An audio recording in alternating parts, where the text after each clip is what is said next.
रामायण की शुरुआत होती है अयोध्या नगरी से, जो सरयू नदी के किनारे बसी हुई है। अयोध्या के राजा दशरथ एक बहुत ही वीर और धर्मनिष्ठ राजा थे। उनके पास 3 रानियां थीं, कौशल्या, सुमित्रा और कैकेयी। राजा दशरथ की सबसे बड़ी चिंता यह थी कि उनके कोई संतान नहीं थी।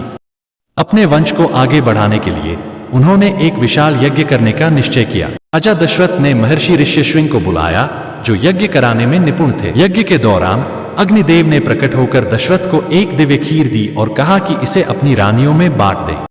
राजा दशरथ ने उस खीर को अपनी 3 रानियों में वितरित किया। कुछ महीनों के पश्चात कौशल्या ने एक सुंदर और दिव्य बालक को जन्म दिया, जिसका नाम रखा गया राम। राम का जन्म भगवान विष्णु के अवतार के रूप में हुआ था, जो पृथ्वी पर धर्म की स्थापना और अधर्म के नाश के लिए आए थे। इसके बाद सुमित्रा ने जुड़वा पुत्रों को जन्म दिया, लक्ष्मण और शत्रुघ्न। अंत में कैकेयी ने भरत नामक पुत्र को जन्म दिया। राम बचपन से ही सभी गुणों में श्रेष्ठ थे।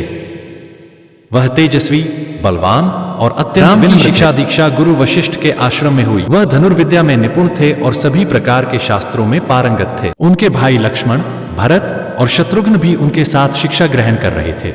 मिथिला के राजा जनक ने अपनी पुत्री सीता का स्वयंवर आयोजित किया, जिसमें राजा दशरथ ने भी अपने पुत्र राम और लक्ष्मण को भेजा। राजा जनक ने घोषणा की कि जो भी राजा शिवजी के धनुष को उठाकर उसकी प्रत्यंचा चढ़ाएगा। कई राजाओं ने प्रयास किया, लेकिन शिवजी का धनुष इतना भारी और शक्तिशाली था कि कोई भी उसे उठा नहीं सका। अंत में राम ने गुरु वशिष्ठ की आज्ञा से उस धनुष को उठाया और प्रत्यंचा चढ़ाते ही वह धनुष टूट गया।